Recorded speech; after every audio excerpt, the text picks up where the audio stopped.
everybody, what's up? It's your girl Bondy Blue, and I'm just gonna give y'all a little talk right quick. This is not a review. I'm not imitating Jocelyn, y'all. If it comes, great. If it doesn't, I'm not gonna try to think about it too hard because I just can't. Joselines Cabaret on Zeus Network. I went ahead and paid the $3.99 so that y'all wouldn't have to, if y'all don't want to watch Joselines Cabaret and Ray J and Prinky's conversation. Okay, I watched the first episode of that. So let's go ahead and get into Prinky and Ray J first, and then we'll get into Joselines Cabaret. So Ray J and Prinky set up this conversation to be recorded, and we all felt like it was stupid. Like, y'all are in a relationship, y'all are in a marriage, y'all have 2 children together. Why can't y'all have a damn conversation in private and then show us the remnants on Love and Hip Hop Hollywood? Why do we have to watch y'all have a conversation in this very organized and produced setting while trying to promote it as if it's not organized and produced? Like, it's only not organized because Ray J is an asshole and feels the need to, you know, come in there and dictate what we're drinking. He needs to smoke a cigarette, and, you know, the babies are making, like, it's just, it was way too much, y'all. Okay, so of course Ray J is using this to promote music, because when it comes on, the first thing I hear is some new song from Ray J. Okay. Prinky says that she only gets online to broadcast their issues because it's the only way that Ray J will respond to her. When this whole ordeal happened in Vegas, where he supposedly left her for dead by the side of the road, when really he left her at the hotel that they were staying in, and he blocked her on social media and stopped answering her phone calls and text messages. I'm just confused at the order of which these things happen, because Ray J's story is that the only reason why he started to ignore her was because she posted about him online saying that he was ignoring her. Now, to me, it seemed like Prinky is telling the truth. Prinky said, you left me, you started an argument and left, and then you went and got with the strippers, and somebody let me know that you was out here bringing strippers back to your hotel room, which was in another hotel, I think, or another hotel room from the one that she was staying in. But either way, he's out there doing what he's doing. She's 8 months pregnant with their baby. The baby has some issue with her foot, so she had to keep carrying her. So she's stressed out, and you left her by herself to deal with her 8-month pregnancy and your other baby while you're out here with strippers and Adderall. Like, what the hell is going on, Ray J? You can't sit up here and act like that's okay. But he keeps acting like because she had money and she was at a hotel that she wasn't really left destitute, but he doesn't understand how immobile she really was. So it probably was, you know, very strenuous for her to be there by herself. Then on top of that, he was expecting her to drive 5 hours back to their house. I was like, why would you drive back to LA? Why wouldn't you catch a flight? Y'all got money. That don't make no damn sense. She's 8 months pregnant. Why did you expect her to drive herself back to LA? Like, that doesn't make any sense to me. It's just stupid. Part of me feels like this is all for show. This is all for them to constantly be in front of the cameras and be able to get some type of money, some lucrative business dealings because of their toxic relationship, I guess.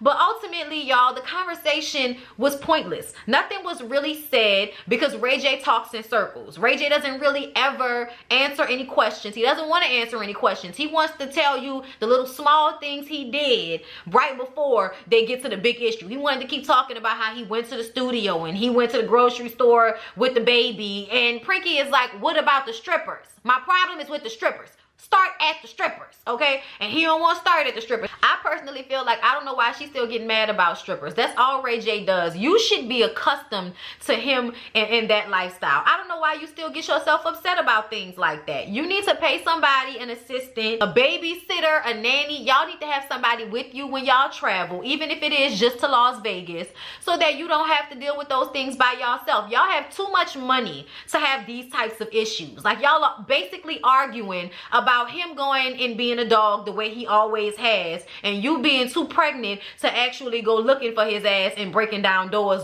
the way you would normally do, the way you have done in the past, okay? So I just think Prinky needs to stop getting her nerves upset over the stupid shit that Ray J does. And Ray J, like, dude, why are you married? Why are you married? Why do you need to put on the front that you this family man and all of that, when that's really not the life you want to live. You don't want to live that life, because you always look for a reason to go run and be out here in the streets with the strippers. Always. That's always what you do. Y'all have done that y'all entire relationship. Now Prinky talking about she don't love him no more. Bye. Girl, leave him then. Get a divorce. And we know you're not, because you live a comfortable lifestyle. Why would you? Even though you can get child support out the yang, okay? Mama Sonia Norwood was sitting up there worrying about a prenup, when really she done popped out 2 kids in what, 3 years?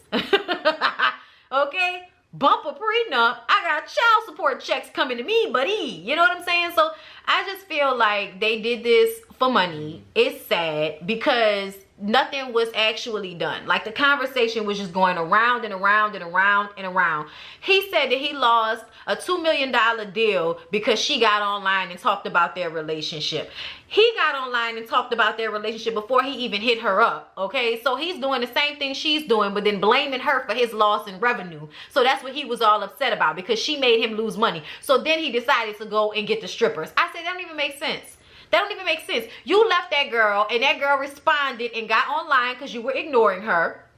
You were already out there about to do what you was gonna do. Don't try to blame what you did on her putting y'all business on social media, because she's always done that, Ray J. She's always put your business on social media. She did it before y'all got married, and your mama and your sister told you that this wasn't the waste way. It wasn't the way, and you married her anyway. Okay, you did it anyway. So now y'all are sitting in a marriage where y'all are still doing the same toxic shit y'all were doing before y'all got married, and y'all are both looking at each other like y'all expected one of y'all to change. Y'all are insane. That's basically what this is. Insanity. Ray J smokes cigarettes. Ugh. What's up with that, Ray J? You smoking cigarettes? Then she making fun of his dad belly. Nigga, you unhealthy. That's the point. Okay? You're unhealthy. That is the point. Then he starts playing a victim. Y'all, I was over it. Like, he was playing. Now I understand why she can't have a conversation with him, because all he do is play. She trying to get straight to it, and he just playing and circling. It was exhausting. I don't know how long they gonna be able to stretch this out, but I felt like I lost an hour of my life even watching that shit. Like, seriously? Seriously? The only thing that's cool about it is that there's no bleeping, and they just get to curse and have the conversation naturally. That's what I do like about watching things on Zeus Network. You know, because Joselines Cabaret ain't nothing but titties and ass, like all over the place, like everywhere. Like I was editing and I put it on and all I saw was titties and ass, forgot I was editing a video. So Joselines Cabaret was worth my $3.99, just so y'all know. Ray J and Prinky, I think not. So y'all, let's get to Joselines Cabaret, because I'm tired of talking about Ray J and Prinky. Ain't nothing happened. Ain't nothing happened. So the main thing with Joselines Cabaret is that she decided she wanted to get these sexy ladies together, and she wanted to bring them together so she could do a cabaret. Okay, not a strip tease. Okay, not all this, you know, shaking ass. She wanted to be sexual and sensual. Okay, she wants to bring in a different clientele. So she goes back to one of the strip clubs that she used to work at in Miami with a guy who she used to work with, and there are some girls there, and one of the girls is somebody she already knows, this girl named Daisy, who she was friends with, I guess. I don't know how, but they kept talking about how Joseline was the one that delivered her baby. They didn't say it as nicely as I did, but I don't have time for that, okay? It's Daisy and Chastity, okay? Those are the 2 girls who she talks to first. And then they go to the strip club and she meets Jade, Lucky, and Sapphire. Okay, now I feel like she knew these girls before they started taping. All right, they break the fourth wall a whole bunch of times. Okay, talking about who ain't got a storyline and this and this and that and that. Okay, but either way, Jocelyn wants these girls to be a part of the cabaret. Daisy and Chastity are annoying as hell. Okay, Chastity is actually very beautiful, but her attitude is so terrible. Her attitude is so stank. She's so obnoxious. I wouldn't want to deal with her. I don't care how sexy and beautiful she is. Kick her ass out. Like, I just would not want to deal with her. Her attitude is stank. And then the other girl, Daisy, she thinks she's Joseline's bottom bitch. So as soon as she said that, all the other girls were like, all right, girl, whatever. And then she keeps going in on the other girls, specifically Jada and Lucky, talking about how, you know, how much money they make and how they dress and they cheap and they need to up their look and they need to get their hair fixed and they wearing cheap this and they wearing cheap that. And it's like, at the end of the day, y'all are all working at the same strip club and all of y'all got pimps, aka managers. Okay, so I'm just sitting up here looking at Daisy and Chastity like y'all are in the same boat, and for some reason y'all really think y'all better than everybody, and y'all are not. First of all, Daisy ain't even that cute to me. To me, the two prettiest is Lucky and Sapphire. Lucky and Sapphire are beautiful, okay? Lucky is a damn crybaby, but she can work the shit out of a pole. She ain't got a lot of booty, but she's very sensual, sexual, very sexy. Sapphire is the one with the big old ass, whole bunch of tattoos, but the face of a doll, okay? She rowdy, she a little, you know, niggerish, but I loved it, okay? I like Sapphire. Sapphire was actually my favorite out of all of the girls. I felt like Daisy and Chastity could have been thrown away immediately, okay? Because Daisy is not even that cute, and she just thinks so highly of herself. Like, everybody got men taking their money, but for some reason, they think they better than Jade and Lucky, because Lucky confided in Jocelyn about her living situation. She was living with this girl. The girl wasn't paying the rent, so she told the girl, I'm not paying the rent no more. If you don't pay it, I'm not gonna pay it, and we just gonna have to find us, you know, I'm gonna have to find myself another place.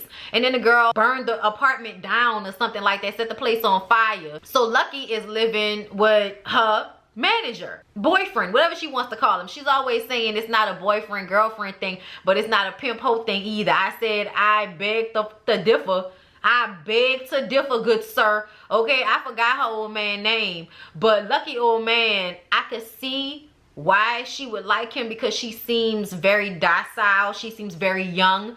She seems very misguided. You know what I'm saying? Like, she just needs. She needs.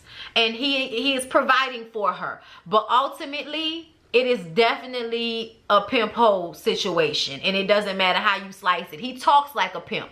Him saying that it wasn't a pimp hoe situation sounded like pimp talk to me, okay? But I could understand why she would be into him either way, okay? Jade is walking these streets. Like, some of them are, you know, turning tricks from the strip club. Jade is turning tricks out on the street, okay? It's very sad when you look at it like that. Like, there was one point when Jocelyn rolled up on Jade while she was on the street trying to turn the trick. It was kind of sad because she didn't want the cameras to see her like that. You know what I'm saying? And she looked like a regular girl. I don't even think she had on any makeup. She had on glasses. She's super cute. You know what I'm saying? You just really wish these girls had better.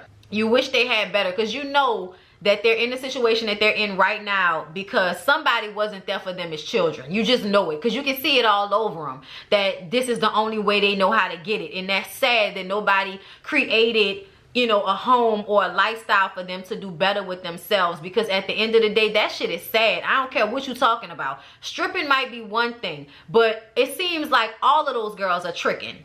All of them. And that is very, very sad to me that they need to do that. I think Sapphire might be the only one that doesn't seem to be tricking, you know, because she was talking about it. She actually got into it with Daisy and them, but then they didn't get into it. I was so confused. These girls are so, like, angry all the time. You don't know whether they about to fight, fuck, make out. You don't know what they about to do. They just having conversations, talking bad to one another, shading each other. Then, you know, oh, girl, I love you. You know what I'm saying? They feeling on each other booty and everything. Girl, I don't know what was going on half the time on Joselines Cabaret. All I know is at some point, Jocelyn could not handle these females no more. So Daisy and Chastity spent most of their time on the show talking down on Jade and Sapphire. Well, really Jade and Lucky.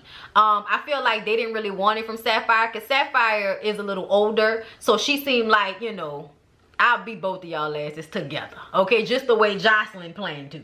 Jocelyn has this sex drive video. It's the song that she plays, you know, for the show. Throughout the entire show, they're always playing her sex drive song. It might be one of the best songs she's ever done, okay? The video is funny because they be trying to act, but the moments where the music is playing and they're just kind of acting out the scenes, it's super cute. So because Daisy and Chastity were acting so stank with the other girls, Jocelyn didn't like that, because she feels like she's the underdog, and she kept talking about how watching Daisy and Chastity go in on Jade and Lucky made her think about the way the girls on Love and Hip Hop treated her. And I was like, girl, you started a lot of those fights with those girls, Jocelyn, okay? You can sit up here and be full of shit all you want to, but you started a lot of that shit with them girls, and then go sit up there and act like they just was picking on you. They were not picking on you on Love and Hip Hop, girl. Stop. okay? A lot of that stuff you brought on yourself. If anybody watches Love and Hip Hop from beginning to end, they will see that Joseline does a lot of crazy shit all on her own and then tries to act like everybody was bullying her, and that's not what happened, okay? But either way, she sees herself in Jade and Lucky because it's not about the looks and all of that. It's about getting it. It's about the hustle and getting this money. And all Daisy and Chastity are talking about is how the girls looking, how much money they got, and all of this. And it's like, y'all are all at the bottom of the boat. It don't even matter. But they was asking about the money. They text Joseline, they had this text chain, and they asking her about the money for the cabaret, how much money they gonna make and all of this and that. And Joseline don't like being questioned about that. Don't you question me, okay? Don't you challenge me. That's her problem the whole time, with them hoes kept challenging her, okay? So she didn't invite them to the sex drive video shoot, so now only Sapphire, Jade, and Lucky was in the sex drive video. And she called the girls to come down to the strip club where they taped it, but by the time they got there, everybody was gone. So now they mad because they see online that they shot the video, but they weren't a part of it. So now they mad at Joseline. Joseline meets up with them and they end up getting into it, okay? So they get into it and Joseline ends up taking the Chastity girl by the head and pushing her head down. She didn't hit her, but she was like, I'm a dog walk this hoe. I'm a dog walk this $2 hoe. I'm a dog walker. That's what she was saying the whole show, that she was gonna dog walk that hoe out the door. And y'all, she deserved it. I ain't gonna lie, I have never in my life wanted Joseline to get somebody together as much as I wanted her to get Chastity together. Even more than Daisy. Chastity just runs her mouth, runs and runs and runs and runs. And she even is backstabby towards Daisy, because at the beginning Daisy was thinking she was the bottom bitch. So Chastity was like, and if you can't do it, I will. So you already got somebody that's riding your coattails just so they can try to take your spot, but you sitting up there defending her, okay, and trying to stop Joseline from hurting her. Joseline feel like, bitch, you should have, you know, stayed out of it and not got in it. I don't care if that's your friend. I'm your friend. I took the baby out your cooch. You should have stayed over there and let me drag this.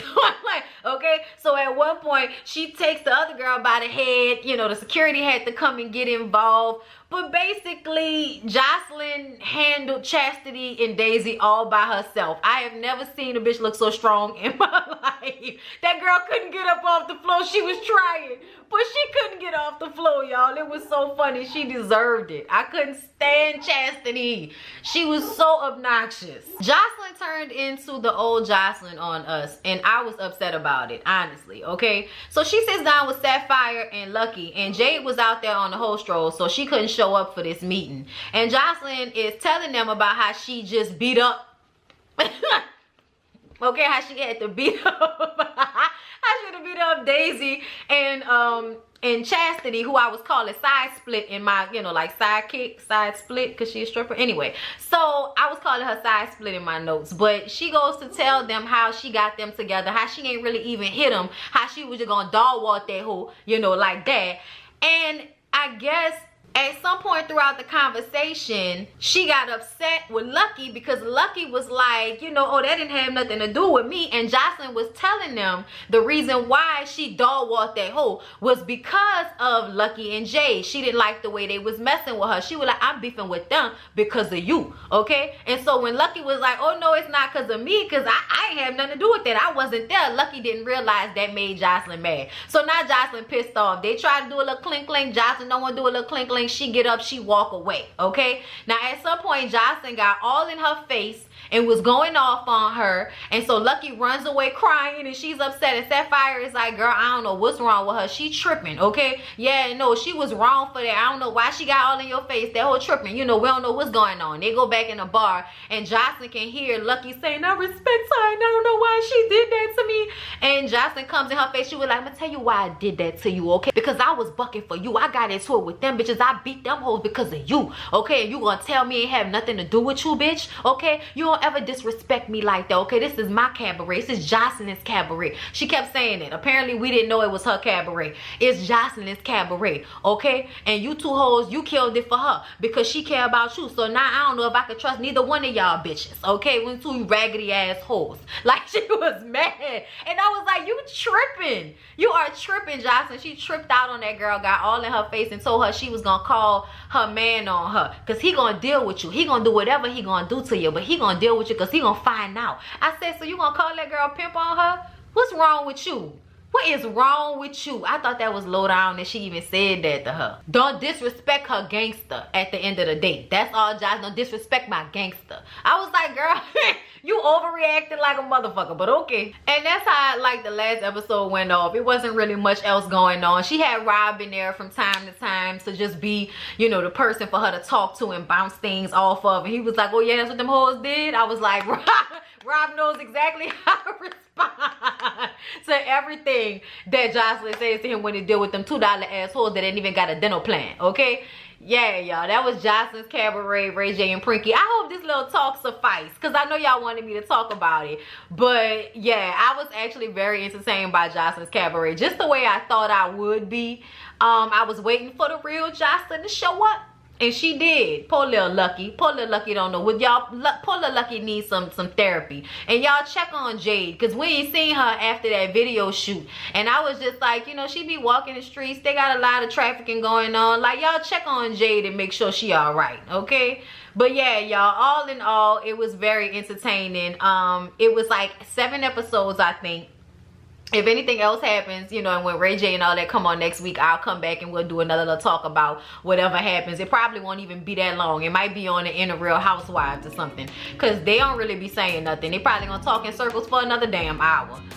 Oh Lord. But yeah, hope y'all enjoyed. See y'all in the next one.